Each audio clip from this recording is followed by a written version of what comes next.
A Werewolf Shifter Romance, written by Amelia Hart. Chapter 1. Ashes on the wind. Salt stung the air as the people of Ironhold gathered on the frozen shore. The sea stretched gray beneath winter clouds. At the water's edge, a drakkar rocked gently on the waves. Its carved prow, shaped like a wolf's head, rose into the mist, awaiting its burden. Today, the beta of the kingdom, the only soul to ever cradle Astrid's heart without judgment, would journey to the gods.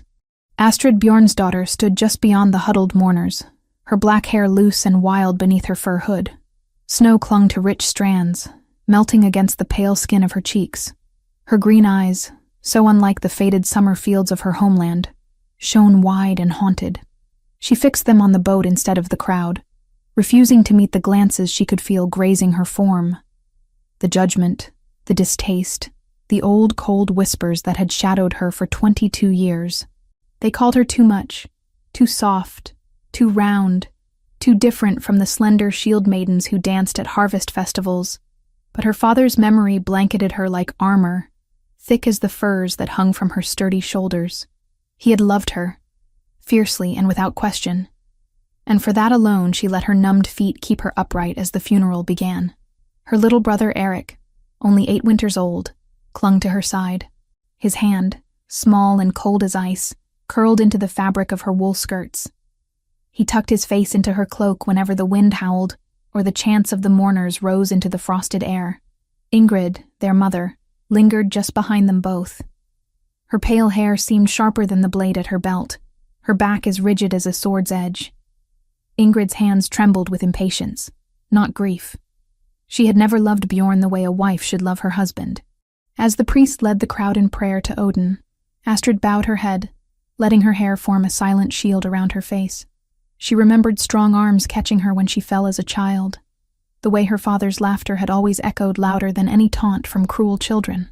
Now that steadiness was gone, lost to a fever that had taken him in 3 short days. Her heart pressed painfully under her ribs, struggling for space in a world that always seemed to shrink around her. The crowd parted as heavy footsteps approached. Warriors in furs and leather made way, their heads bowing respectfully. A hush fell like fresh snow. At the water's edge, their king, Ragnar Ironwolf, stepped forward, towering above even the burliest of his guards. At nearly 6 feet and 3 inches, Ragnar's strength was a landscape all its own. Shoulders broad as a blacksmith's anvil, arms corded with muscle beneath his thick wolfskin mantle, black hair falling in waves to his powerful neck, a full beard framing a jaw carved from granite. Eyes the pale ice of mountain streams swept the crowd once, unreadable and commanding. Beside the king, Fenrir stood. The wolf's pelt was silver gray, like morning mist rolling over stone. He prowled at Ragnar's side, as vigilant as any sentry in the storm. The beast was no ordinary wolf. Something ancient and knowing gleamed in his amber eyes, something that spoke of bloodlines stretching back to the first shifters who walked these lands. Astrid felt the king's gaze brush over her like winter wind, but she didn't look up, lost to private sorrow. Ragnar saw a girl apart from the others, silent, self-contained, holding a small boy close as if he were all that tethered her to this world. He noticed the way she fought tears, the way her hands clenched in the folds of her dark dress, not in vanity, but in aching loss. There was something in her stillness that drew his attention, something that whispered of depths unexplored. The priests raised their arms skyward, incanting ancient words in the old tongue. Their voices carried over the crash of waves against stone. The warriors nearest the ship drew back, longbows in their weathered hands. Astrid pressed Eric closer to her warmth, whispering comfort she didn't quite believe herself. Around her, old women keened their grief to the gray sky. Young men, pride swelling their necks like battle fury, stood with jaws set and eyes hard as flint. One arrow was touched to flame by the head priest. Ragnar himself stepped forward, taking the burning shaft with steady hands. The low crackle of fire battled the endless roar of the sea.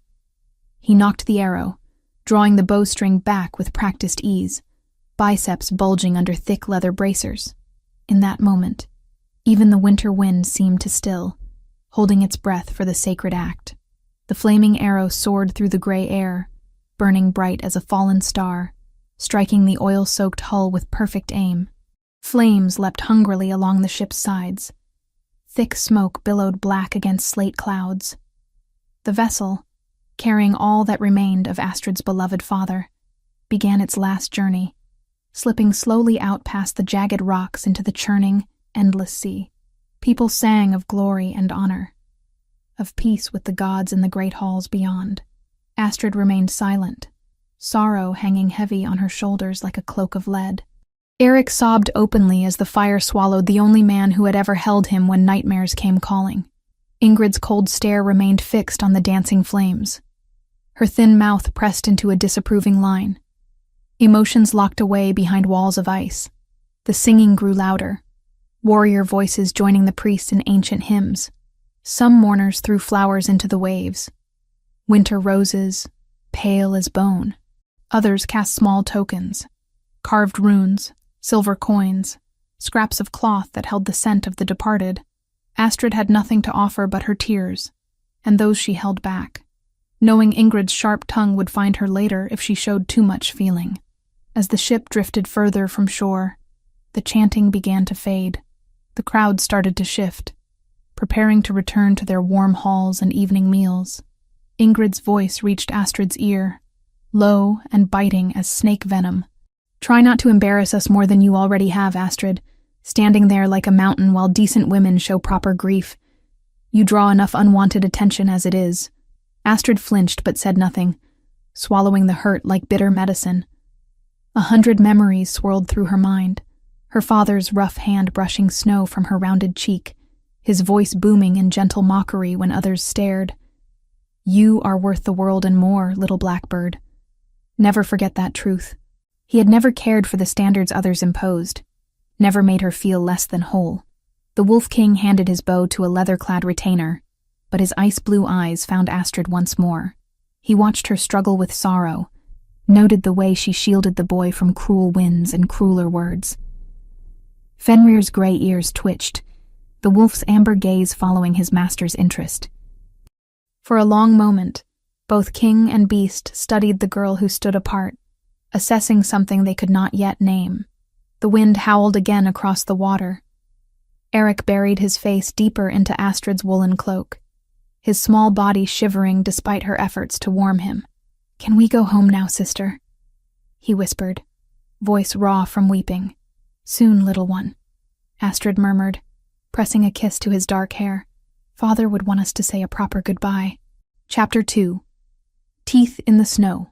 The mountain path twisted upward like a serpent's spine, carved into rock by generations of travelers seeking passage between Ironhold and the scattered villages beyond. Astrid pulled her fur cloak tighter as their wooden cart jolted over frozen stones, each bump sending sharp pains through her back. The horses snorted white breath into the bitter air, their hooves crunching through snow that had begun falling harder with each passing hour. Eric slept fitfully against her side, his small body trembling even beneath the thick woolen blankets she had wrapped around him. Dark circles shadowed his eyes. Grief had stolen his rest for 3 nights running. Astrid smoothed his black hair, so like her own, and whispered soft lullabies their father used to sing. The familiar words felt hollow in her throat, but they seemed to ease the boy's restless stirring. Ingrid sat rigid on the driver's bench, her pale hands gripping the reins with white knuckles. She had been silent since they left the coastal village, speaking only to complain about the weather or mutter sharp criticisms under her breath. "We should have departed at dawn," she hissed now, glancing at the darkening sky. "If we had not lingered so long at that cursed funeral, we would be safe in our own beds by now." "Father deserved proper mourning," Astrid replied quietly, not wanting to wake Eric, but unable to let the bitter words pass unchallenged. "The king himself honored him with fire and song. Would you have rushed past that blessing?" Ingrid's laugh was cold as winter wind. "The king noticed nothing beyond his own ceremony. And what good does honor do us now, trapped on this mountain as darkness falls?"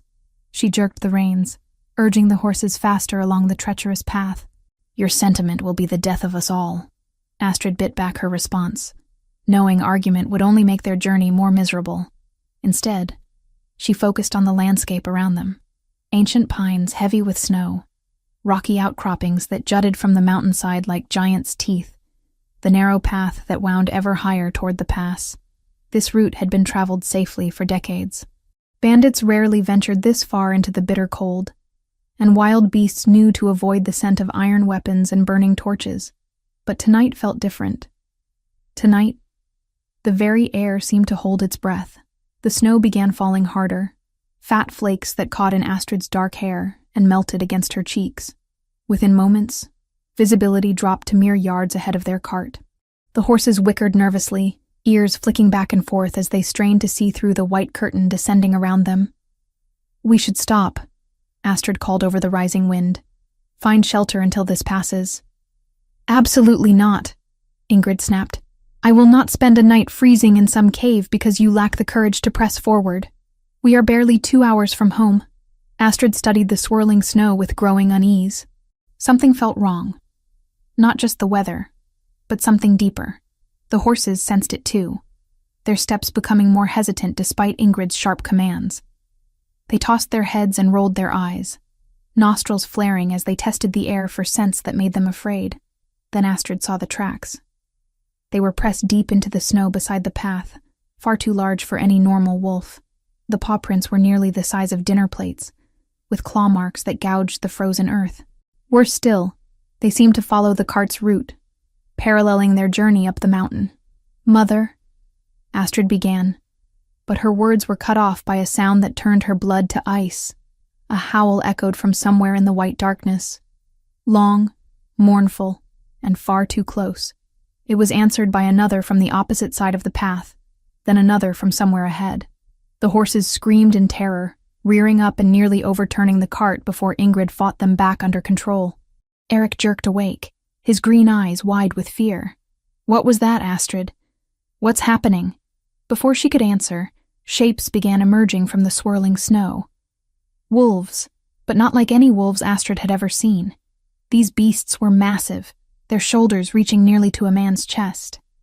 Their eyes glowed amber in the dim light, filled with an intelligence that made Astrid's skin crawl. These were not ordinary predators hunting for food. There was purpose in their movements, coordination in the way they surrounded the cart. "Shifters," Astrid breathed, the word barely audible above the wind. She had heard tales but never believed them. Men who could take the form of beasts, who walked between two worlds with power beyond human understanding. The largest of the wolves stepped onto the path directly ahead of them. Its coat was black as midnight, scarred from countless battles. When it opened its massive jaws, teeth like daggers gleamed white against the darkness of its throat. The beast's amber eyes fixed on the cart with predatory focus, and Astrid knew with terrible certainty that this was no chance encounter. "Run," she whispered to Ingrid. "We have to run now." Ingrid needed no further encouragement. She cracked the whip over the horses' backs, sending them bolting forward in blind panic. The cart lurched and bucked over the uneven ground, wheels spinning dangerously close to the cliff's edge. Behind them, howls rose in a terrible chorus as the pack gave chase. Astrid clutched Eric against her chest, trying to shield him from the worst of the bouncing, while keeping watch for their pursuers. The wolves ran alongside the cart with ease, their powerful legs eating up ground that the horses struggled to cross. They were playing with their prey, she realized. They could have overtaken the cart at any moment. "There!" Ingrid pointed ahead through the snow. "The old watchtower. If we can reach it." Her words were lost as one of the wolves leaped onto the back of the cart.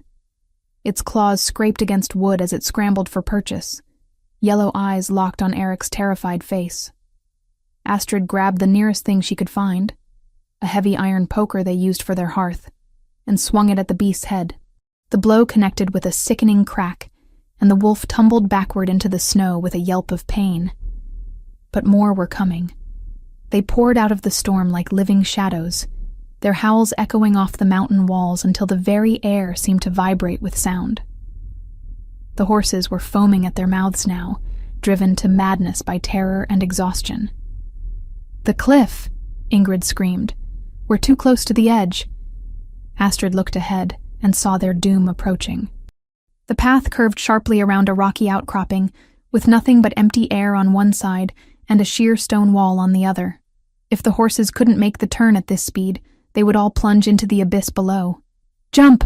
she shouted, gathering Eric in her arms. "We have to jump!" But as she prepared to leap from the cart, one of the wolves crashed into the side of the vehicle. Wood splintered and metal screamed as the wheel caught on a stone. The cart tilted sideways, throwing its passengers toward the cliff edge. Astrid found herself falling, Eric's weight in her arms as they tumbled through the air. Snow and darkness swirled around them. She heard Ingrid screaming her name, heard the terrible sound of splintering wood and screaming horses. Then her head struck something hard and cold, and the world exploded into stars and pain. The last thing she remembered was Eric's voice calling out as strong hands pulled him away from the edge. Then consciousness fled, and Astrid Bjornsdottir fell into darkness while the storm raged on above, covering her still form with its white embrace. Above, on the path, the wolves gathered around the wreckage of the cart. But these were not mere beasts. Even in their animal forms, they moved with purpose and intelligence. Their leader, the great black wolf, sniffed at the air where Astrid had fallen. His amber eyes gleamed with satisfaction. The Beta's family had been found, and soon the kingdom's strength would be broken, one loyal bloodline at a time. The hunt was far from over, but tonight's work was nearly done. Only one more task remained before they could return to their master with news of success.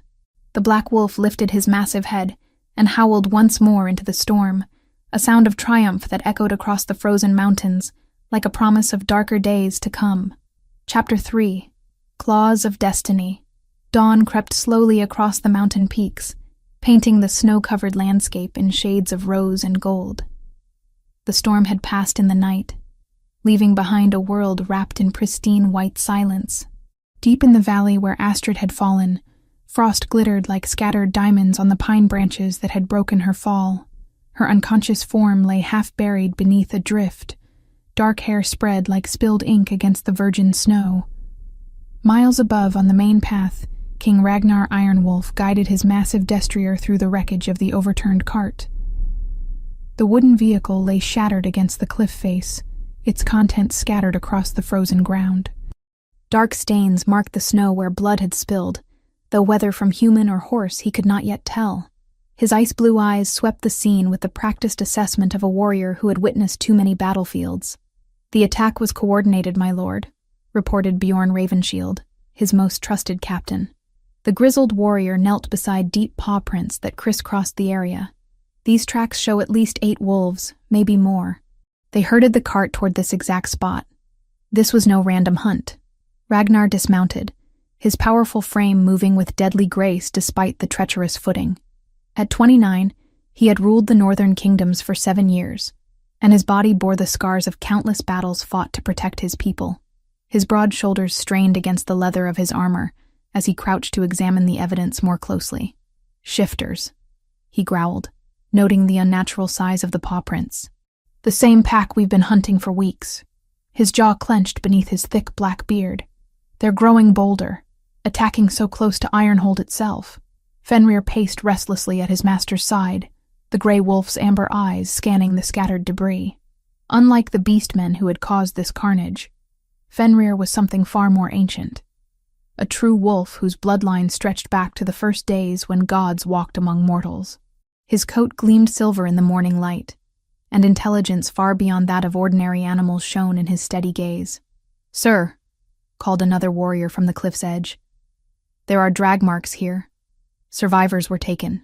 Ragnar strode to the indicated spot, his boots crunching through snow that came nearly to his knees. The evidence was clear. 2 people had been pulled from the wreckage and hauled away into the forest. The trail was already several hours old, but still fresh enough to follow. "How many dead?" he asked grimly. "The horses, my lord, but no human bodies." Bjorn's weathered face showed relief mixed with concern. "Whoever was in this cart, they lived through the crash." "Then we hunt," Ragnar declared, his voice carrying the authority of absolute command. "These rogue shifters have been terrorizing my lands for too long. Every family they destroy weakens the bonds that hold our kingdom together."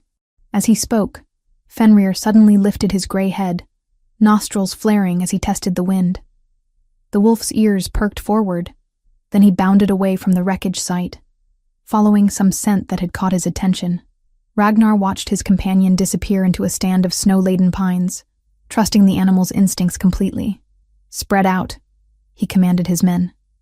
"Search for any survivors. These monsters may have left someone behind." The king followed Fenrir's trail, pushing through undergrowth that grabbed at his thick cloak.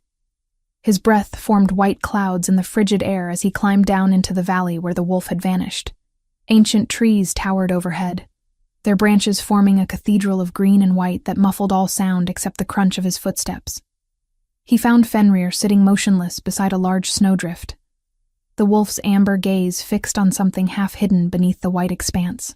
As Ragnar approached, he could make out the edge of dark fabric, then the pale curve of a woman's hand protruding from the snow. "By Odin's beard," he breathed, dropping to his knees beside the drift.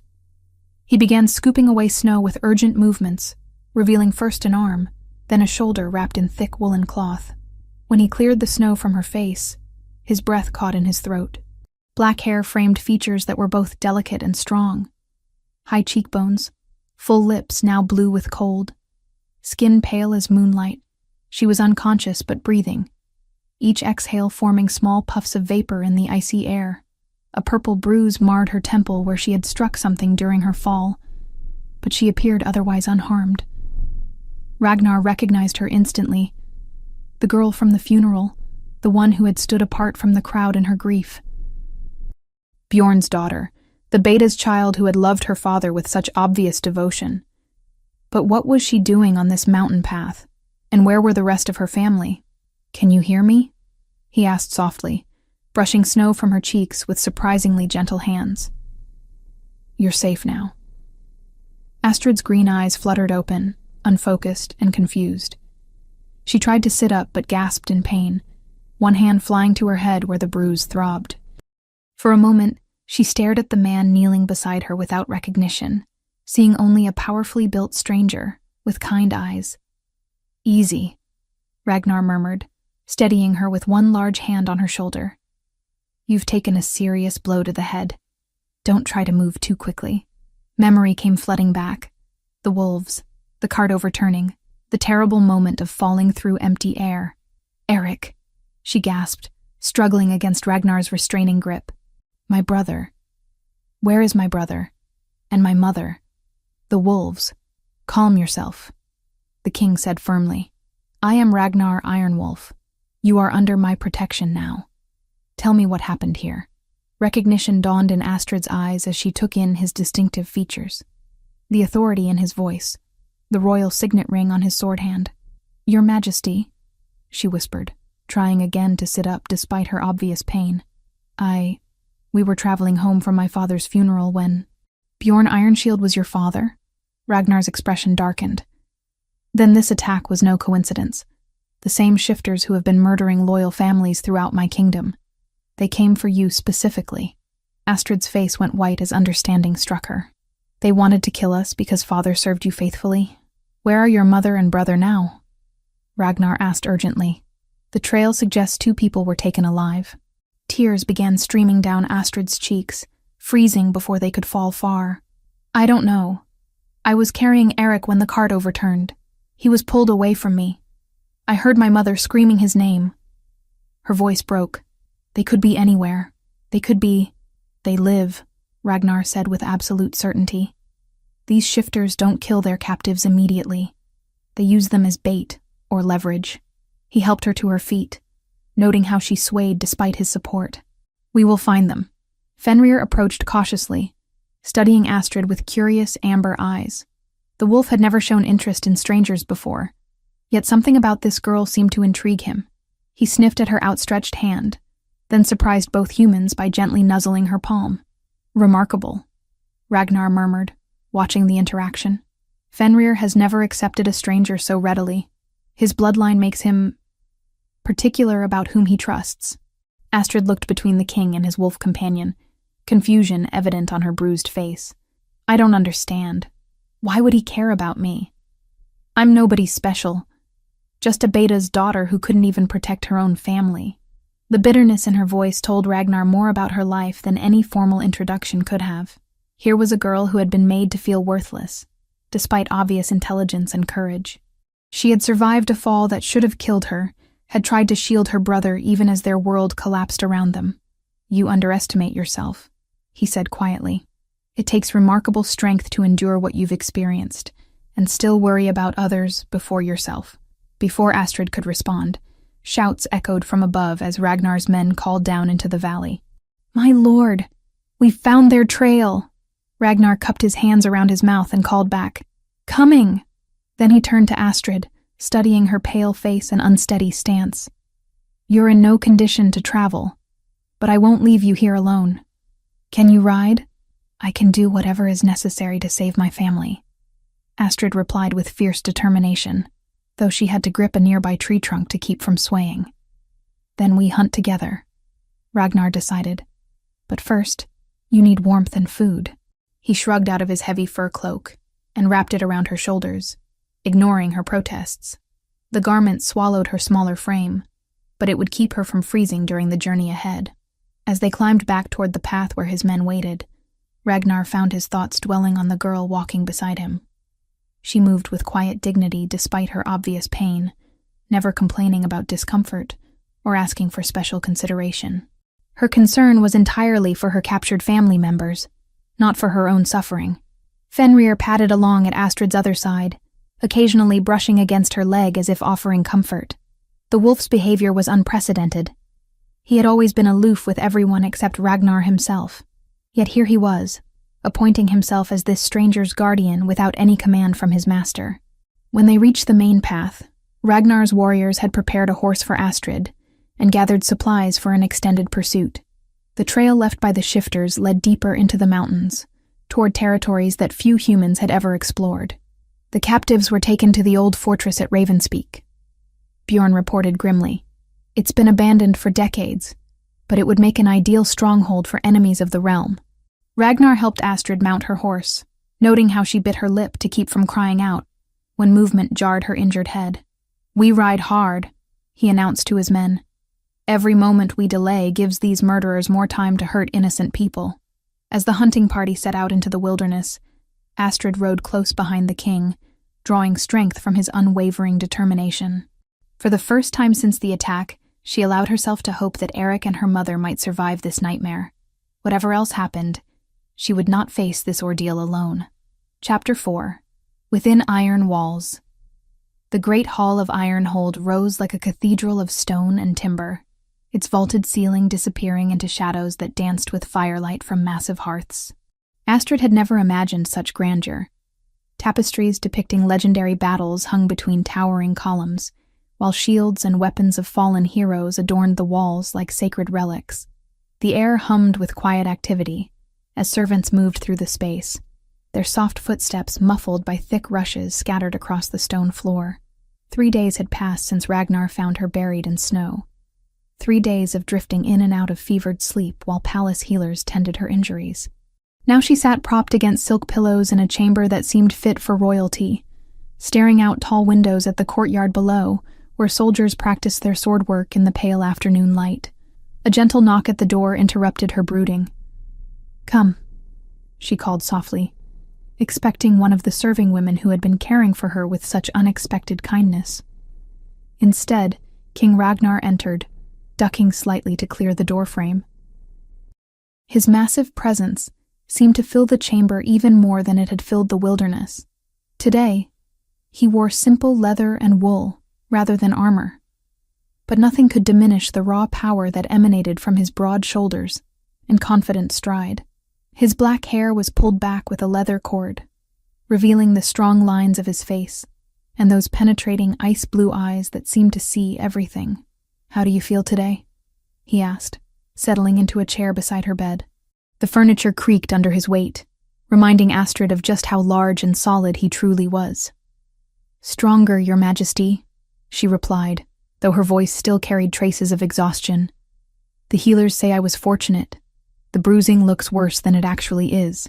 She touched the purple mark on her temple self-consciously. "I should not be taking up space in your palace when so many others have greater need. You were nearly killed protecting your family," Ragnar said firmly. "You have every right to recover in comfort and safety." His expression darkened. Though I wish I had better news about your search efforts. Astrid's heart clenched. You found no trace of them? We followed the trail to an abandoned fortress deep in the mountains. But it was empty when we arrived. The shifters had moved on, taking their captives with them. Ragnar leaned forward, his massive hands clasped between his knees. But we did find evidence of their identity. The leader goes by the name Gunnar Bloodfang, a shifter I exiled from these lands 7 years ago for crimes against innocent families. What kind of crimes? Astrid asked, though part of her dreaded the answer. Murder, torture. He led a pack of rogues who believed shifters should rule over ordinary humans rather than live in harmony with them. Ragnar's jaw tightened. When I refused to allow such behavior in my kingdom, he swore vengeance against me and anyone who served my crown faithfully. The implication struck Astrid like a physical blow. So my father died because of his loyalty to you. And now my family suffers the same fate. Your father died of fever, Ragnar corrected gently. But yes, his years of faithful service made your family a target for revenge. He met her eyes directly. I failed to protect you. That responsibility weighs heavily on my conscience. Astrid studied his face, surprised by the genuine remorse she saw there. Kings were not supposed to concern themselves with individual subjects, yet this man seemed genuinely troubled by her family's fate. You could not have known they would attack so far from their usual territory. I should have anticipated it, Ragnar insisted. Gunnar is cunning. He knows that striking at loyal families will weaken the bonds between ruler and subject. Fear spreads faster than wildfire in times of uncertainty. A commotion in the courtyard below drew their attention to the windows. Astrid could see servants hurrying about their duties, while guards changed shifts at the gates.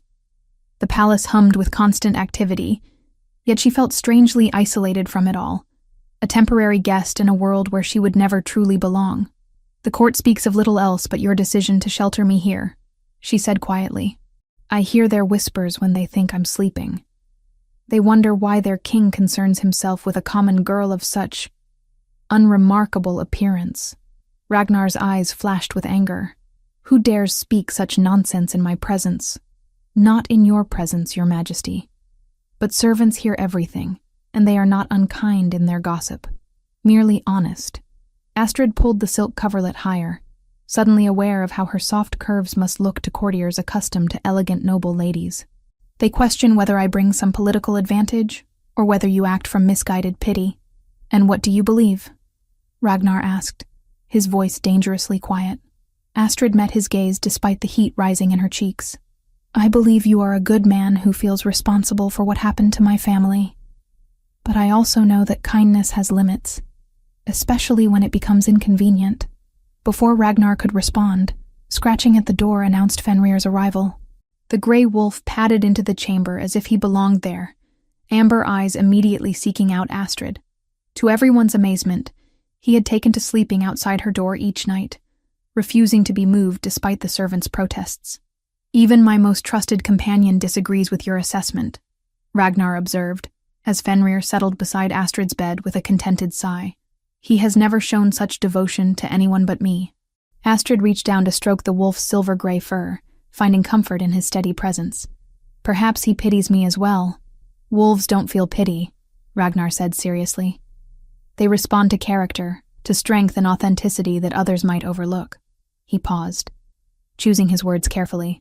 Fenrir's bloodline stretches back to the first days of our people.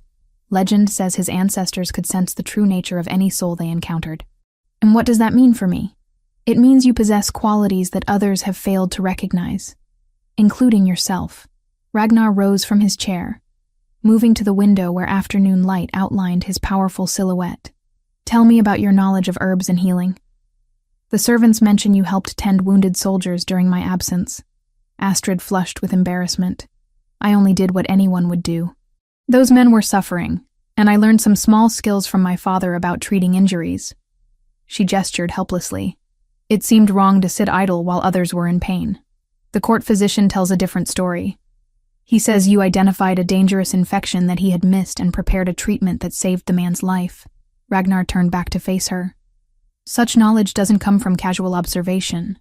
My father believed everyone should understand basic healing, Astrid explained. He said a beta's duties included caring for his people in all circumstances, not just in battle.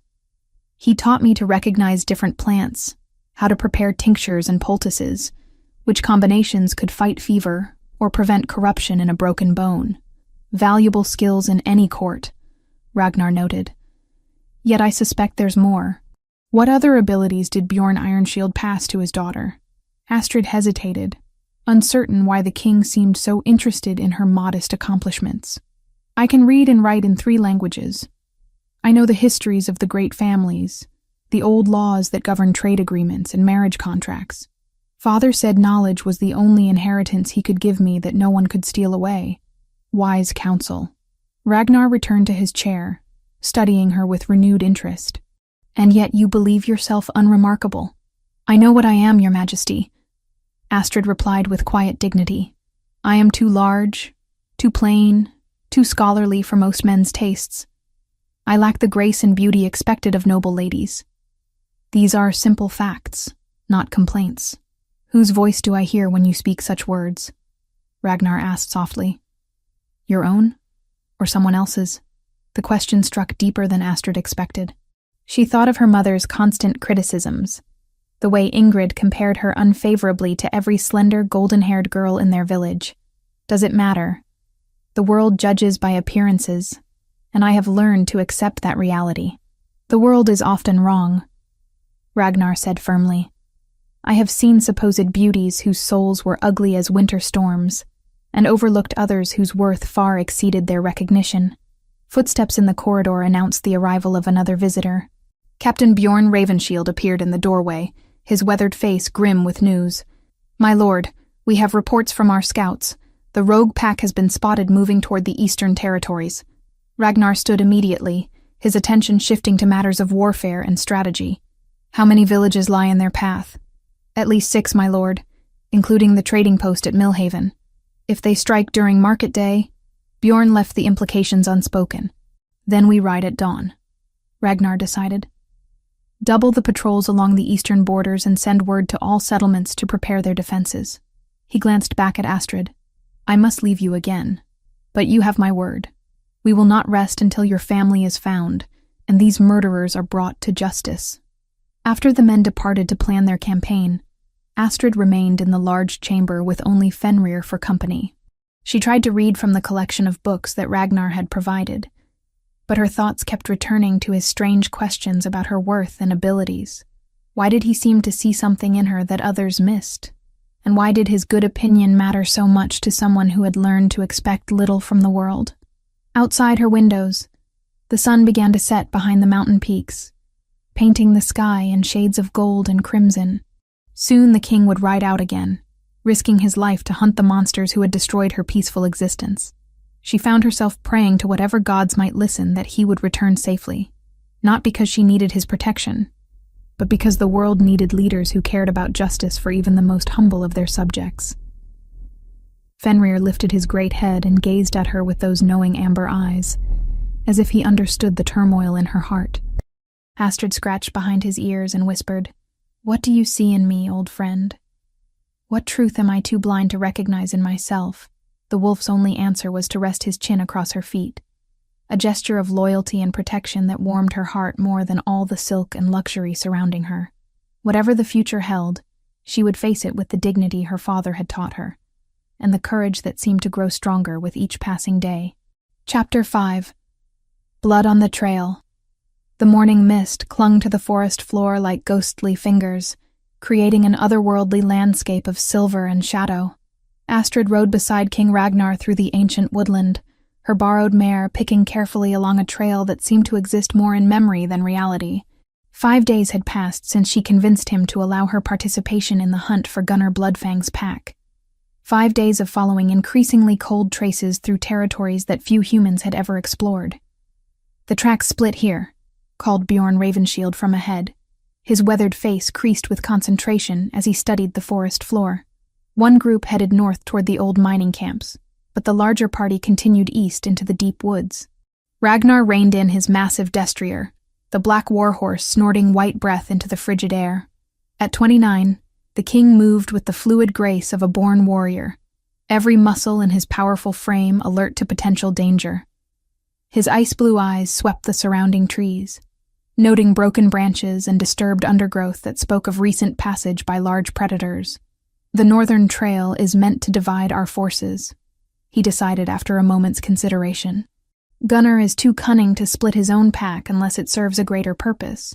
His gaze found Astrid's, acknowledging her presence in the hunting party despite the ongoing protests from several of his men. "What does your knowledge of this region suggest?"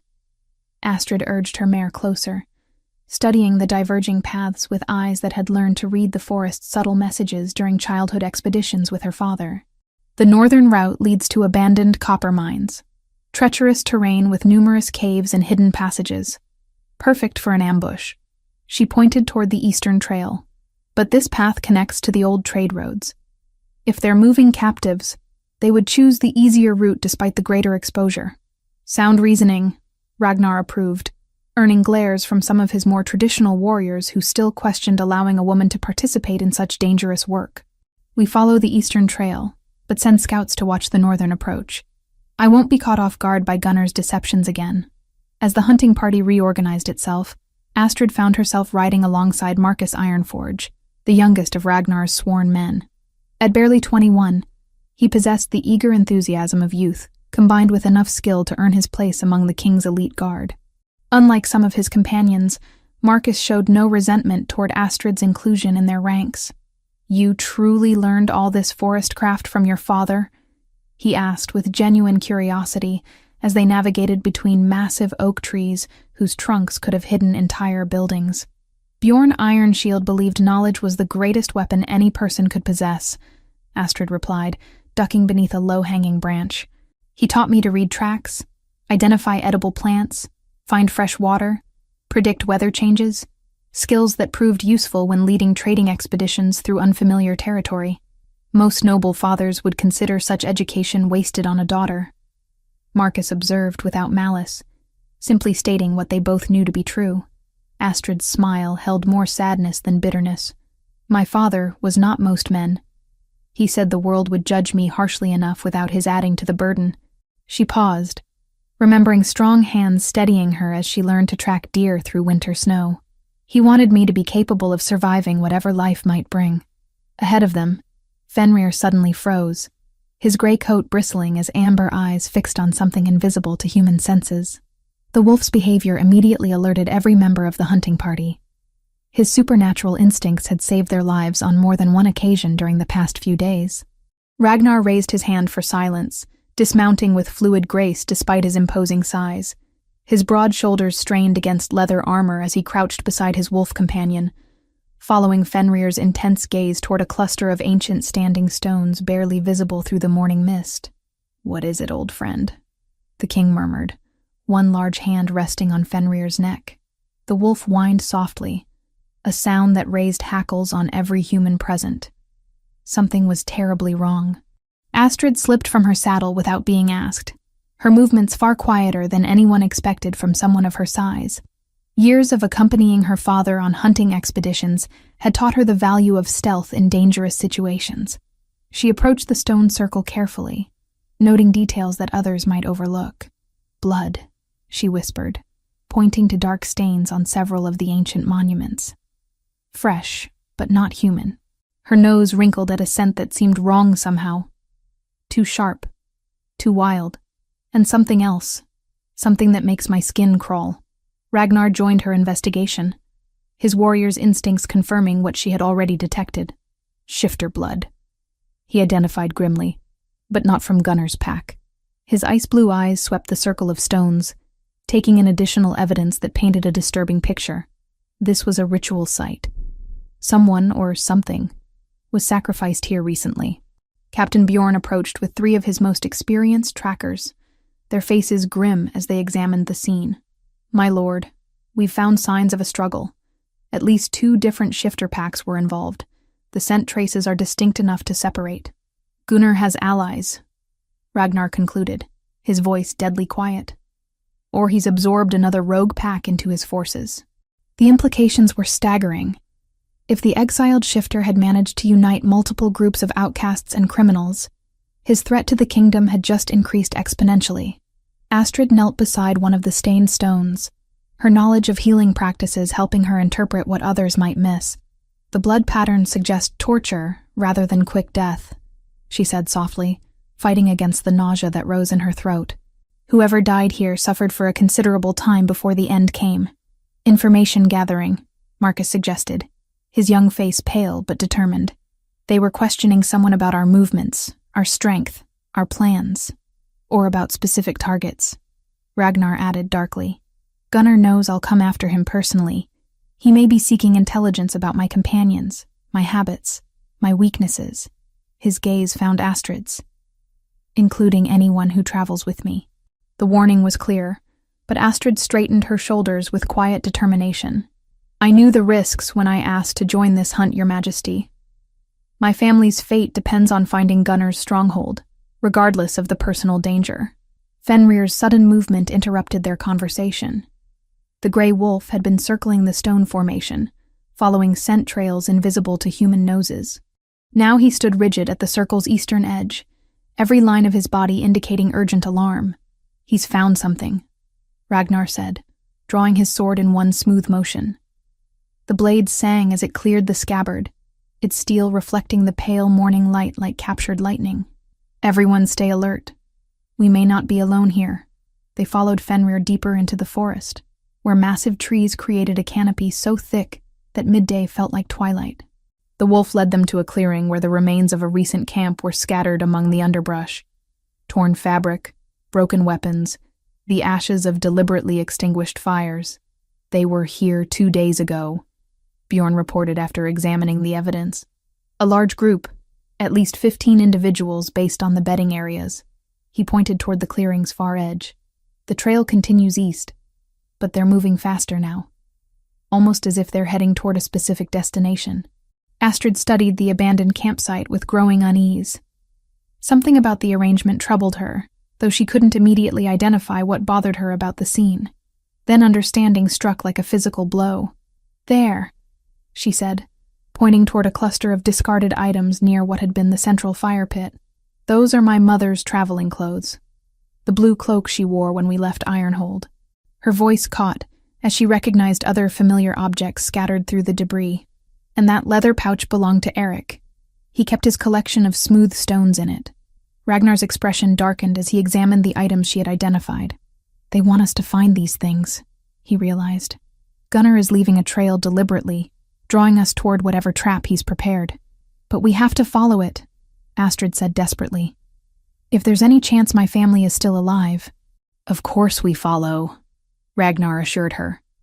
"But we do so with full knowledge that we're walking into an ambush." He turned to address his men. "Double the watch rotations. No one travels alone, not even to relieve themselves. And trust nothing that seems convenient or obvious. Gunnar's survived 7 years of exile by being smarter than his enemies expect."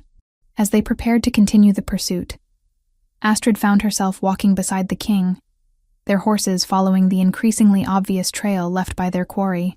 "Why would you risk so much for my family?" she asked quietly. "You have an entire kingdom to protect. Surely 2 captives aren't worth endangering yourself and your best warriors." Ragnar was silent for so long that Astrid began to think he wouldn't answer. When he finally spoke, his voice carried depth she had never heard before. 7 years ago, when I first became king, I believed that ruling meant making decisions for the greater good, sacrificing individuals to protect the majority. His ice-blue eyes found hers. Gunnar's first victims taught me how wrong that thinking was. A kingdom that doesn't fight for its most vulnerable citizens isn't worth preserving. "Even citizens like me?" Astrid asked softly.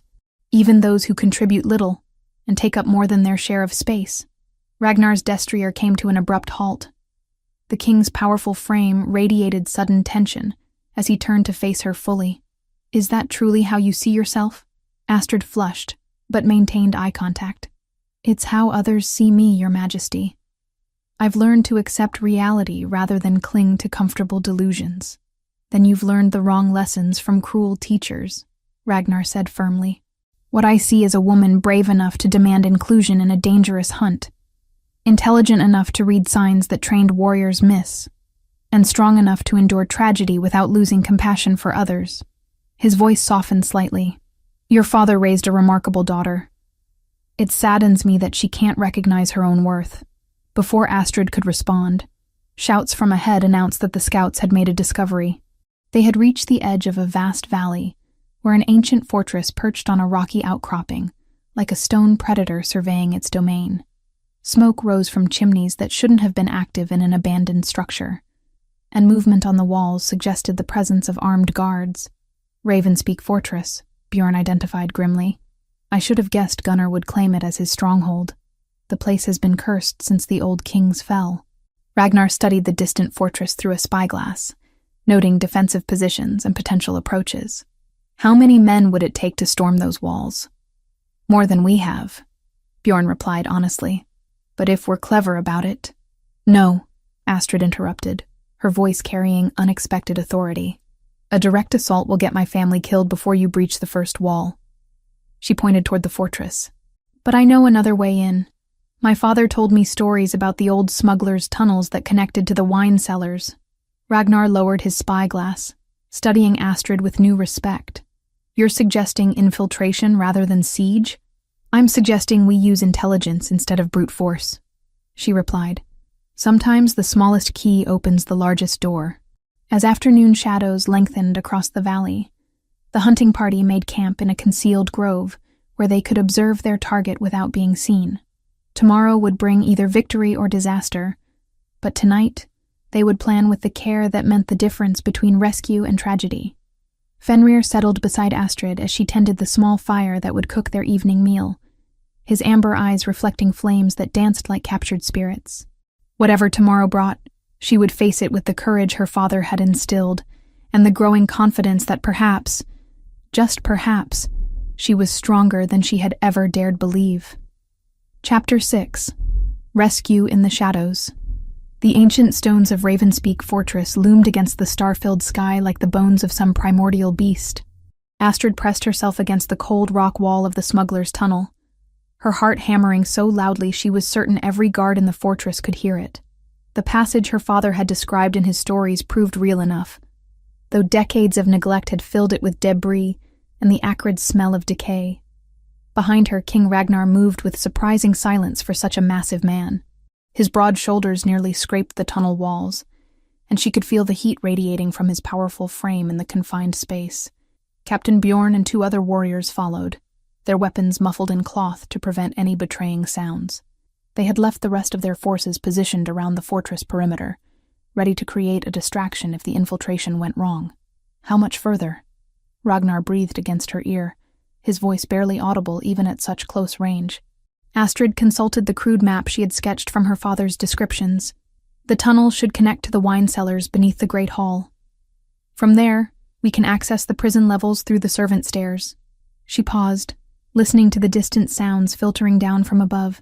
But Your Majesty, if we're discovered— We won't be, Ragnar interrupted with quiet confidence. You've guided us this far flawlessly. Trust your father's knowledge. The tunnel began to slope upward, and soon they could make out a faint glow ahead, torchlight leaking through gaps in what appeared to be a wooden door. Astrid approached carefully, testing each stone before putting her full weight down. One loose rock could bring the entire plan crashing down around them. At the door, she pressed her ear against the weathered wood. The sound of dripping water suggested they had reached the cellars, but she could also hear something else. Voices, muffled, but definitely human. Her pulse quickened as she recognized one of them. Eric, she whispered, tears starting in her eyes. My brother is alive. Ragnar placed a steadying hand on her shoulder. Easy. We need to know how many guards, what kind of defenses they've arranged. His ice-blue eyes were hard as winter steel. One mistake here could cost all their lives. Through a crack in the door, Astrid could see into a stone chamber lit by flickering torches. Wooden cages lined the walls, crude prison cells that held perhaps a dozen captives. In the nearest cage, she spotted Eric's small form huddled in a corner, his dark hair matted and his clothes torn. He appeared unharmed but terrified, clutching something against his chest. I see at least 6 prisoners, she reported quietly. Eric is there and— Oh gods, There's my mother. Ingrid sat in a separate cage, her normally pristine appearance disheveled, and her face marked by what looked like recent bruising. But she was alive and alert, her pale eyes darting constantly toward the chamber's single entrance, as if watching for opportunity. 2 shifters in human form guarded the prison level, burly men with the scarred faces and predatory eyes of career criminals. They lounged near a wooden table covered with dice and ale cups, clearly bored by their assignment, but still dangerous enough to present a serious threat. "Wait here," Ragnar commanded softly. "Let me handle the guards." Before Astrid could protest, the king slipped through the door with liquid grace. She watched in fascination as he moved like a stalking predator, crossing the chamber in complete silence. The first guard died without ever knowing death approached, Ragnar's powerful hands snapping his neck with clinical efficiency. The second guard started to turn, perhaps sensing his companion's sudden absence, but never completed the movement as steel slid between his ribs. "Clear," Ragnar called softly, dragging the bodies into the shadows. Astrid rushed to Eric's cage, her hands trembling as she worked on the crude lock with tools Ragnar provided. "Eric, oh my sweet boy, are you hurt?" Her little brother looked up with eyes that seemed far too old for his 8 years. "Astrid, is it really you?" His voice was hoarse from crying, but he struggled to his feet and pressed against the cage bars. "I was so scared. The monsters said you were dead. I'm here now," Astrid assured him, finally managing to spring the lock. She gathered him into her arms, noting how thin he had become in just over a week of captivity. "You're safe. We're taking you home. They made us watch," Eric whispered against her neck. "They brought other people here, and they hurt them. Mama tried to cover my eyes, but I could still hear the screaming." Rage unlike anything she had ever experienced flooded through Astrid. These monsters had not only terrorized her family but had traumatized a child with sights no innocent should ever witness. She found herself understanding why Ragnar had exiled Gunnar Bloodfang. Such creatures forfeited any claim to mercy. Ragnar had freed Ingrid and was working on the other prisoners' cages. Her mother approached with obvious wariness, clearly uncertain whether this rescue was real or another cruel deception. When she recognized Astrid, her expression shifted through surprise, relief, and finally a familiar criticism. "What are you doing here?" Ingrid hissed.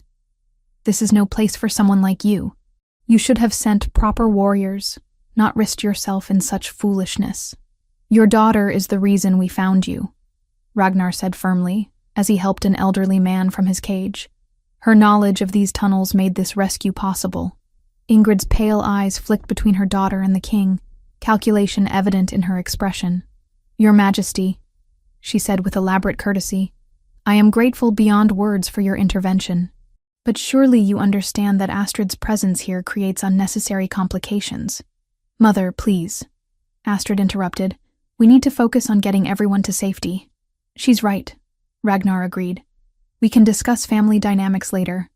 Right now, we need to move these people out before—" The sound of heavy footsteps on stone stairs cut him off. Someone was descending toward the prison level, and by the confident pace, it was clearly not a prisoner. "Back into the tunnel," Ragnar ordered urgently. "Get the captives moving. I'll handle whoever's coming." But before anyone could move, a voice echoed down the stairwell, deep, mocking, and filled with predatory anticipation. "No need to hurry, Ragnar Ironwolf. I've been expecting you." Gunnar Bloodfang appeared at the bottom of the stairs, and Astrid's breath caught at the sight of him. Even in human form, the exiled shifter radiated savage power. He stood nearly as tall as Ragnar, with shoulders almost as broad. But where the king's strength seemed controlled and purposeful, Gunnar's felt wild and barely contained. His hair was the color of dried blood, his eyes like molten amber, and scars crisscrossed his arms and face like a map of violence.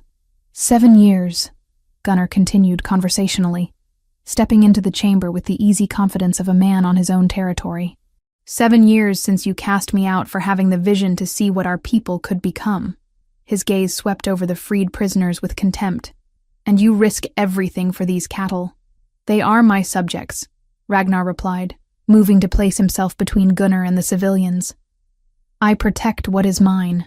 How noble, how pathetically weak. Gunnar's laugh was like the sound of breaking glass. You could have been a god among mortals, Ragnar. Instead, you choose to be their shepherd. The two alphas began circling each other, and Astrid could feel the supernatural tension building in the air. Both men radiated power that made her skin crawl and her hair stand on end. She had never witnessed a confrontation between shifter lords before. The sheer force of their presence was almost overwhelming. Your father understood power, Gunnar taunted. He knew that strength was meant to dominate, not serve. If he could see what you've become. My father would be proud that I chose justice over tyranny, Ragnar snarled, his control finally slipping. You murdered him and my mother to satisfy your twisted ambitions. I freed you from their weakness, Gunnar roared, his human facade beginning to crack. And tonight, I'll finish what I started all those years ago. The transformation began without warning. Both men's bodies convulsed as bones cracked and reformed, muscles bulging beneath skin that sprouted thick fur. In moments, two massive wolves faced each other in the stone chamber. One black as midnight, the other the russet color of spilled blood. The battle that followed was beyond anything Astrid had imagined possible.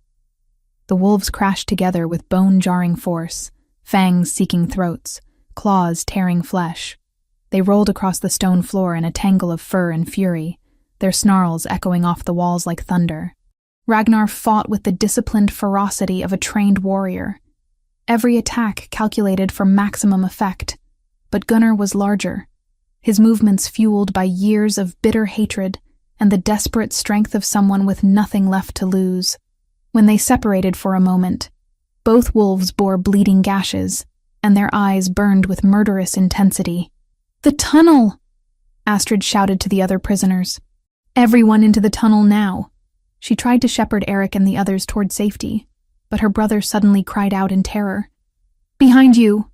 Astrid spun to see another shifter dropping from the ceiling. Apparently Gunnar had positioned backup guards in hidden positions throughout the chamber. This one was smaller than the alpha, but no less dangerous. His wolf form lean and quick as a striking serpent. The beast lunged directly at Eric, clearly intending to use the child as leverage against their attackers. Astrid didn't think. She simply moved, throwing herself between the wolf and her brother. Claws raked across her shoulder and down her arm, tearing through fabric and flesh with equal ease. Pain exploded through her body, but she managed to grab a fallen torch and thrust it at the creature's face. The wolf yelped and recoiled, giving Ragnar the opening he needed. Even while engaged with Gunnar, the king had been aware of the threat to the prisoners. He broke away from his primary opponent and launched himself at Astrid's attacker, jaws closing around the smaller wolf's throat with crushing force. But the distraction cost him. Gunnar recovered quickly and struck like a battering ram, massive paws catching Ragnar in the ribs and sending him crashing into the stone wall. The king rolled desperately as killing fangs snapped at his neck, missing by inches. Blood streamed down Astrid's arm, but she ignored the pain as she helped Eric toward the tunnel entrance. Her mother had already fled with several other prisoners, showing no concern for her daughter's injury. The old man Ragnar had freed moved slowly but steadily, supported by another captive. The battle between the alphas continued with savage intensity. Both wolves were bleeding from multiple injuries now, their movements beginning to show signs of exhaustion. But Gunnar seemed to have a slight advantage. His years of living wild had hardened him, while Ragnar's civilized life had perhaps softened him just enough to matter in such a primal contest. Astrid watched in horror as Gunnar's jaws closed around Ragnar's hind leg, his fangs grinding against bone. The king's howl of pain echoed through the chamber, and she could see his strength beginning to fail. Without thinking, she grabbed the heaviest object she could find, an iron candlestick from the guard's table, and brought it down on Gunnar's skull with all the force she could muster. The blow wasn't enough to seriously injure such a massive creature, but it startled him enough to release his grip on Ragnar's leg. Gunnar spun toward her, amber eyes blazing with fury that a mere human had dared to interfere in the sacred combat between alphas. He gathered himself to spring, every line of his body promising death for her presumption. But the moment of distraction was all Ragnar needed. The black wolf surged upward, jaws closing around Gunnar's throat just below the jaw. The two beasts crashed to the floor together, rolling in a final, desperate struggle that would determine who lived and who died in this ancient fortress. When the movement finally stopped, only one wolf remained standing. Ragnar stood over Gunnar's still form, blood dripping from dozens of injuries, but victory clearly his. The russet wolf's eyes stared sightlessly at the stone ceiling. His reign of terror finally ended. Astrid sank to her knees as reaction set in, her injured arm throbbing with every heartbeat. But they had won. Her family was safe, the prisoners were free, and the monster who had destroyed so many lives was finally dead. Ragnar's transformation back to human form was slower than usual, exhaustion evident in every movement. When he stood before her as a man again, naked and covered in blood, but undeniably victorious, his first concern was for her injury. "How badly are you hurt?" he asked urgently, dropping to examine her torn shoulder. "I'll live," Astrid managed, though the claw marks burned like fire. "Eric and the others. Are they safe?" "Safe," Ragnar confirmed, tearing strips from his shirt to bind her injuries. "Thanks to your courage." That was incredibly foolish and absolutely necessary. As they helped each other toward the tunnel entrance, Astrid realized something had changed between them. The careful distance of king and subject had burned away in the crucible of shared danger, leaving something deeper and more complex in its place. But there would be time to explore such feelings later. For now, it was enough that they had all survived, and that the shadow of Gunnar Bloodfang would never again darken the peaceful lands of Ironhold. Chapter 7. Between Two Worlds. The great hall of Ironhold buzzed with quiet activity as servants moved between the long tables, clearing away the remnants of the evening meal. Astrid sat in a chair near the massive stone fireplace, her injured arm bound in clean linen, and supported by a silk sling that marked her as a guest of honor rather than a mere patient. 3 weeks had passed since the rescue at Ravenspeak Fortress. 3 weeks of healing, both her physical injuries and the deeper wounds left by her family's ordeal. Eric perched on a cushioned stool beside her chair, looking healthier than he had since before their father's death.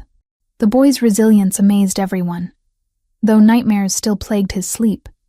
During daylight hours, he explored the palace with the boundless curiosity of childhood. He had become a particular favorite among the castle staff, who delighted in his eager questions and quick smile. "Tell me the story again," Eric pleaded, his green eyes bright with excitement. "About how you hit the bad wolf with the candlestick." "You've heard that tale a dozen times already," Astrid laughed, ruffling his dark hair. "Surely you're tired of your sister's small part in such great events." "Never," Eric declared dramatically. "You were so brave, Astrid. Braver than any knight in the old stories." Before Astrid could respond to his flattery, heavy footsteps announced King Ragnar's approach. Even after weeks in his presence, the sight of him still made her breath catch slightly. His broad shoulders seemed to fill doorways, and despite the healing injuries from his battle with Gunnar, he moved with the fluid power of a born predator. Today he wore simple leather and wool rather than royal finery, but nothing could diminish the aura of command that surrounded him like invisible armor. "Good evening," Ragnar said warmly, settling into the chair across from them. At 29, his face showed the lines of responsibility and conflict, but his ice-blue eyes held genuine warmth when they looked at her family. "How does the arm feel today, Astrid?" "Much better, Your Majesty," she replied, flexing her fingers experimentally. "The healers say the scars will fade with time, though some marks may always remain. Scars earned in defense of family are nothing to be ashamed of," Ragnar observed. "They speak of courage and love, qualities more precious than unmarked skin." Eric nodded enthusiastically. "Astrid says scars tell stories about the important things we've done. She says they're like medals that we carry always." "Your sister is very wise," Ragnar agreed, though his gaze lingered on Astrid's face with an intensity that made warmth spread through her chest. "Speaking of wisdom, I have something to discuss with both of you." The serious tone in his voice made Astrid straighten in her chair. "Is something wrong, Your Majesty? Has there been news of other rogue packs?" "Nothing like that," Ragnar assured her quickly. "This concerns your future, your family's place in the kingdom now that the immediate danger has passed." Before he could continue, sharp footsteps echoed across the stone floor. Ingrid approached their small group, her pale hair perfectly arranged despite the trauma she had endured. The weeks of recovery had restored her physical health, but something in her manner seemed harder than before, more calculating. "Your Majesty," Ingrid said with elaborate courtesy, executing a perfect curtsy despite her obvious impatience. "I hope you'll forgive the interruption, but I must speak with you about our family's situation." Ragnar gestured toward an empty chair. "Please join us." I was just about to discuss that very topic. Ingrid remained standing, her posture rigid with poorly concealed tension. "Your kindness has been overwhelming, truly, but we cannot continue imposing on your hospitality indefinitely. Our village home awaits our return, and there are obligations." "What obligations?" Astrid asked quietly. "Father's lands and position died with him. We have no formal ties to the old settlement now. We have ties of blood and tradition," Ingrid replied sharply. "More importantly, we have received an offer of marriage that would secure our family's future." Her pale eyes glittered with anticipation. "Lord Bjorn Ravenswood has expressed interest in making me his wife. He's willing to accept both you and Eric as part of the arrangement." The silence that followed was so complete that Astrid could hear the crackling of logs in the fireplace and the distant sound of wind against the windows. She stared at her mother in shock, unable to process what she had just heard. "Ravenswood," Ragnar said finally, his voice carefully neutral. "A minor lord with lands 2 days' ride from here. I know him by reputation. Wealthy, but not particularly admirable.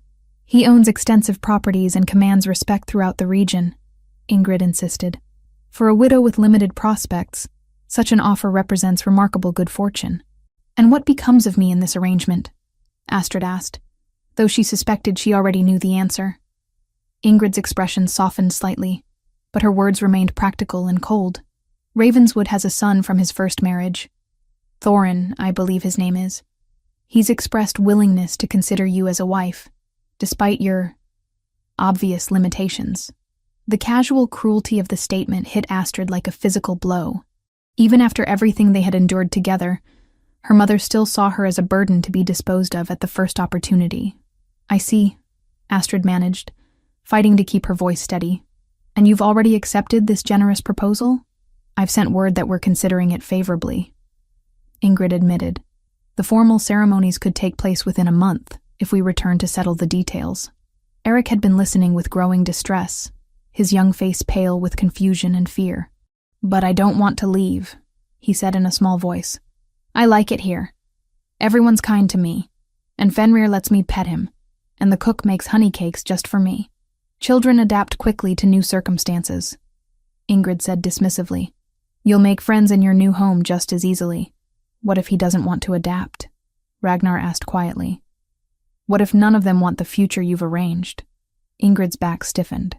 "With respect, Your Majesty, these are family matters. A mother must make practical decisions for her children's welfare, even when those decisions are difficult. Even when those decisions ignore the children's own wishes and capabilities." Ragnar's voice carried a dangerous edge now. "Even when they sacrifice individual happiness for social convenience. Happiness is a luxury few can afford," Ingrid replied coldly. "Security and respectability matter more than romantic fantasies." Astrid rose from her chair slowly, her injured arm aching but her spine straight with newfound resolve. "You're right about one thing, Mother. This is a family matter, which means Eric and I deserve voices in decisions that affect our lives. You're 22 years old with no prospects and no inheritance," Ingrid snapped, her careful composure finally cracking. "What voice could you possibly have in arrangements that benefit everyone involved?" "The voice of someone who has proven her worth through actions rather than bloodlines," Ragnar said firmly, rising to his full impressive height. "The voice of someone who risked her life to save family members who show her no gratitude or respect." The king's intervention seemed to surprise Ingrid, who had clearly expected him to remain neutral in what she considered a private family dispute. "Your Majesty, surely you understand that gratitude doesn't change practical realities. Astrid's size and appearance limit her options significantly. Do they?" Ragnar asked softly. "Or do your prejudices limit your ability to see other possibilities?" Before Ingrid could respond, he turned to address Astrid directly. "I have a proposition of my own to offer. One that doesn't require you to accept marriage to strangers, or exile yourself from the home you've come to know. Astrid's heart began beating faster, though she tried to control her expression. What kind of proposition, Your Majesty? I need someone to oversee the new healing centers I'm establishing throughout the kingdom, Ragnar explained. Someone with extensive knowledge of herbal medicines. Someone who understands both noble and common perspectives. Someone brave enough to travel to remote locations where help is needed most. The offer was so unexpected that Astrid could only stare at him in amazement. You would trust me with such responsibility? I would trust you with my life, Ragnar replied simply. You've already proven your courage, your intelligence, and your compassion. The position comes with its own lands, its own income, and complete independence from anyone else's decisions about your future. Eric jumped up from his stool, excitement radiating from his small frame. Does that mean we could stay here? That I could keep visiting Fenrir and learning about sword fighting from Captain Bjorn? If that's what you choose, Ragnar confirmed. But the decision belongs to each of you individually. Ingrid's face had gone white with shock, and something that looked suspiciously like envy. This is preposterous. Astrid has no training in administration, no experience managing large projects. She has something more valuable than formal training, Ragnar interrupted. She has wisdom earned through hardship, and a heart that puts others' welfare before her own comfort. Astrid found herself caught between overwhelming gratitude and deep uncertainty. The offer represented everything she had never dared dream of. Independence, purpose, respect from others. But accepting it would mean defying her mother openly, choosing her own path regardless of family expectations. She began, then stopped as the magnitude of the decision overwhelmed her. You don't have to answer immediately, Ragnar said gently. Take time to consider what you truly want, not what others expect of you. I already know what I want, Eric declared with 8-year-old certainty. I want to stay with Astrid. She's the only one who really takes care of me. The simple statement cut through Ingrid's composure like a blade. For a moment, her face showed genuine pain as she realized how completely she had lost her children's affection through years of criticism and emotional distance. Very well, she said finally, her voice brittle with forced dignity. If this is how my sacrifices are repaid, if my own children prefer strangers to family, then perhaps it's better that we part ways. Mother, Astrid began, but Ingrid held up a hand to silence her. No, you've made your choice, both of you. I'll return to Lord Ravenswood alone and accept his proposal on my own behalf. She looked directly at Astrid. But don't come crying to me when reality proves harsher than royal fantasies. With that bitter parting shot, Ingrid swept from the great hall, leaving behind a silence heavy with unspoken emotions. Eric moved closer to Astrid, slipping his small hand into hers. Did we make the right choice? He asked uncertainly.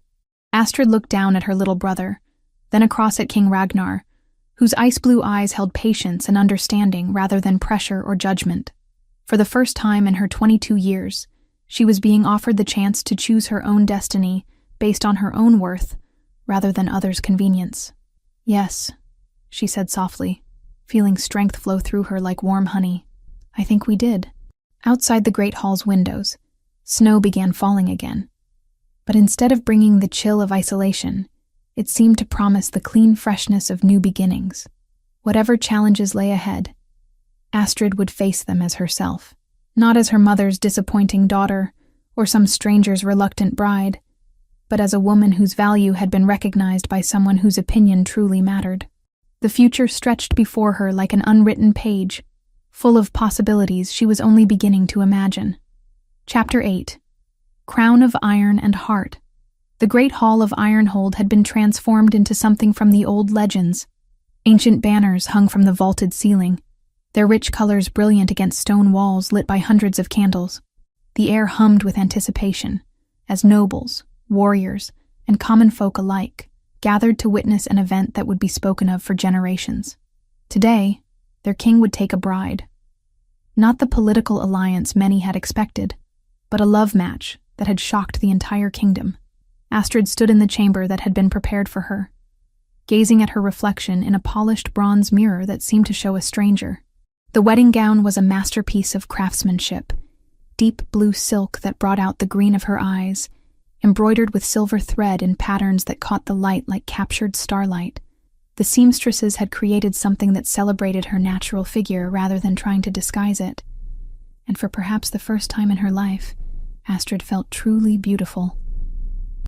"You look like a queen," Eric said softly from where he sat on a nearby chest, his own ceremonial clothes making him appear older than his 8 years. Father would be so proud. Astrid turned from the mirror, her heart full of emotions she could barely contain. 6 months had passed since Ragnar's formal proposal. 6 months of learning to see herself through his eyes, of discovering that her worth had never been in question except in her own mind. The king had courted her with the patience of a man who knew exactly what treasure he sought, never pushing, always respecting her need to believe in her own value. "Are you ready?" asked Lady Meredith, the elderly woman who had served as Astrid's advisor in matters of court protocol. "The ceremony will begin shortly." Before Astrid could answer, a soft knock at the door announced another visitor. To her surprise, her mother entered the chamber, dressed in fine clothes, but looking older than her 45 years. Ingrid's marriage to Lord Ravenswood had lasted barely 3 months before ending in mutual disgust, leaving her dependent on Ragnar's charity for a place to live. "Mother," Astrid said carefully, uncertain of Ingrid's purpose here, "I wasn't sure you would come." "I nearly didn't," Ingrid admitted, her voice lacking its usual sharp edge. "But I realized there were things that needed to be said before you take this final step." The two women looked at each other across the chamber, years of hurt and misunderstanding stretching between them like a chasm. Eric watched with the grave attention of a child who sensed important adult emotions at work. "I owe you an apology," Ingrid said finally, the words coming with obvious difficulty. "More than an apology. I owe you acknowledgement of truths I've spent years denying." Astrid felt tears prick her eyes but said nothing, allowing her mother to continue at her own pace. "When you were born, you were so different from what I expected," Ingrid went on, her voice growing stronger. "I had dreamed of a daughter who would be everything I wasn't, graceful, slender, admired by all who saw her. When reality didn't match my fantasies, I blamed you instead of examining my own shallow expectations." "Mother, let me finish," Ingrid interrupted gently. "I spent 22 years making you feel inadequate because I couldn't accept that my vision was flawed, not you. I watched your father love you unconditionally and resented it, thinking he was being foolishly indulgent." Her voice cracked slightly. "It wasn't until I saw how others responded to your courage, your intelligence, your compassion, that I began to understand what both he and the king saw so clearly." Astrid moved closer to her mother, seeing genuine remorse in the pale eyes that had shown her so little warmth over the years. "You weren't entirely wrong," she said quietly. "I am different from other women, and that difference has consequences." "Yes, you are different," Ingrid agreed. "You're stronger, braver, and more worthy of respect than any conventional beauty I've ever known. The king sees that. The entire kingdom sees it now. I was the only one too blind to recognize my daughter's true worth." Before Astrid could respond, Eric slipped from his perch and approached them both. "Does this mean we can be a real family again?" he asked hopefully. "Like when father was alive?" Ingrid knelt to his level, tears flowing freely down her cheeks. "I don't know if I can ever make up for the damage I've done," she said honestly, "but if you'll both allow it, I'd like to try." The embrace that followed was tentative at first, then growing stronger as years of pain began to heal. Astrid felt a weight she hadn't even realized she was carrying lift from her shoulders. She had never needed her mother's approval to know her own worth, but having it felt like a gift she had never expected to receive. "Your Majesty approaches," Lady Meredith announced from the doorway, having returned from some errand. "The ceremony is about to begin." Astrid took a deep breath, smoothing her hands over the silk of her gown. In moments, she would walk into the great hall and pledge her life to a man who had seen past every insecurity, every doubt, every cruel word she had ever heard about herself. The girl who had hidden at her father's funeral was gone, replaced by a woman who knew her own value.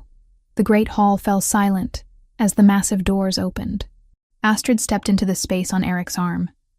The boy had insisted on the honor of giving his sister away, since their father could not. The assembled crowd rose as one, their faces showing not the skepticism she had feared, but genuine joy for their king's happiness. Ragnar waited at the altar, magnificent in royal blue and silver that matched her gown. At 29, he commanded the space simply by existing in it. But his ice-blue eyes held only warmth as they found hers across the distance. Beside him, Fenrir sat with regal dignity, the grey wolf's amber gaze seeming to approve of the proceedings. As Astrid walked the length of the hall, she passed faces that had become familiar during her months at court. Servants who had shown her kindness, guards who had come to respect her practical wisdom, nobles who had learned to value substance over appearance. These people had become her community, her chosen family beyond blood relations. When she reached the altar, Ragnar stepped forward to take her hand. His touch was warm and steady, exactly as it had been during their first meeting in the snow-covered valley where he had saved her life. "You are beautiful," he murmured, his voice pitched for her ears alone. "More beautiful than any queen who ever wore a crown." The priest began the ancient words that would bind them together, but Astrid barely heard the formal ceremony. Her attention was focused on the man beside her, the king who had seen her worth when she couldn't see it herself, who had offered her not just love but respect, not just protection, but partnership. "Do you, Ragnar Ironwolf, take this woman to be your queen, to stand beside you in all things, to share your burdens and your joys until death parts you?" "I do," Ragnar replied, his voice carrying clearly through the hall. "With all my heart and soul, I do." "And do you, Astrid Bjornsdottir, take this man to be your king, to stand beside him in all things, to share his burdens and his joys until death parts you?" Astrid looked into Ragnar's eyes and saw not just love, but complete acceptance of who she was and who she could become. "I do," she said firmly. "With all my heart and soul, I do." The priest raised his hands for the final blessing. "By the power vested in me by the old gods and the new, I pronounce you husband and wife, king and queen, bound together for all eternity. What the gods have joined, let no mortal put asunder." Ragnar's kiss was gentle but certain, sealing their union before the witnesses who would carry word of this day throughout the kingdom. When they separated, Astrid saw tears of joy in his eyes that matched her own. The celebration that followed was unlike anything Ironhold had ever witnessed. Music filled the air as nobles and commoners alike danced together, the usual barriers of rank forgotten in the joy of their king's happiness. Astrid moved through the festivities like someone in a dream, accepting congratulations from people who genuinely wished her well. "Your Majesty," called Captain Bjorn Ravenshield, approaching with a goblet of wine and a broad smile. "The men wanted me to present you with a gift." He gestured toward a group of warriors who stepped forward carrying an ornate wooden chest. "What is it?" Astrid asked, curious despite her exhaustion. "Open it and see," the captain encouraged. Inside the chest lay a magnificent sword, its blade etched with runes and its hilt wrapped in leather dyed royal blue. But what made Astrid gasp was the inscription along the fuller, "For the queen who saved the king." "We had it made by the finest smith in the kingdom," Bjorn explained. "You proved yourself a warrior at Ravenspeak Fortress. Now you have a weapon worthy of your courage." Tears flowed freely as Astrid lifted the sword, testing its perfect balance. Never in her wildest dreams had she imagined receiving such recognition for actions she had taken simply out of love and desperation. "Thank you," she managed, her voice thick with emotion. "All of you. Thank you for seeing something in me that I never saw in myself." As the evening progressed, Astrid found herself standing on a balcony overlooking the courtyard, taking a moment of quiet reflection amid the ongoing celebration. Ragnar joined her there, slipping an arm around her waist and pulling her close against his powerful frame. "Any regrets?" he asked softly, his breath warm against her ear. "Only that my father couldn't be here to see this day," Astrid replied honestly. "He would have loved knowing that his little blackbird found her wings." "He knows," Ragnar assured her. "Somewhere in the halls of the gods, Bjorn Ironshield is raising a horn of mead to his daughter's triumph." Below them in the courtyard, Eric played with a group of children while Fenrir supervised with the patience of a born guardian. Ingrid sat nearby, her face peaceful in a way Astrid hadn't seen since childhood. The scene represented everything she had ever wanted: family, acceptance, belonging. "What happens now?" she asked, leaning into Ragnar's strength. "Now we rule together," he replied simply. "We protect our people, build a better kingdom, and raise children who will know their worth from the very beginning." His voice grew softer, more intimate. "We love each other without reservation, exactly as we are." 6 months later, as Astrid stood on the same balcony watching the sunrise paint the mountains gold and pink, she reflected on the journey that had brought her to this moment. Her hand rested on the gentle swell of her belly, where their first child grew strong and healthy. Eric had thrived in his new life, showing promise as both scholar and warrior. Even Ingrid had found peace, establishing a healing center for women who had suffered abuse or abandonment. The kingdom prospered under their joint rule, with new laws protecting the vulnerable and opportunities for advancement based on merit, rather than birth.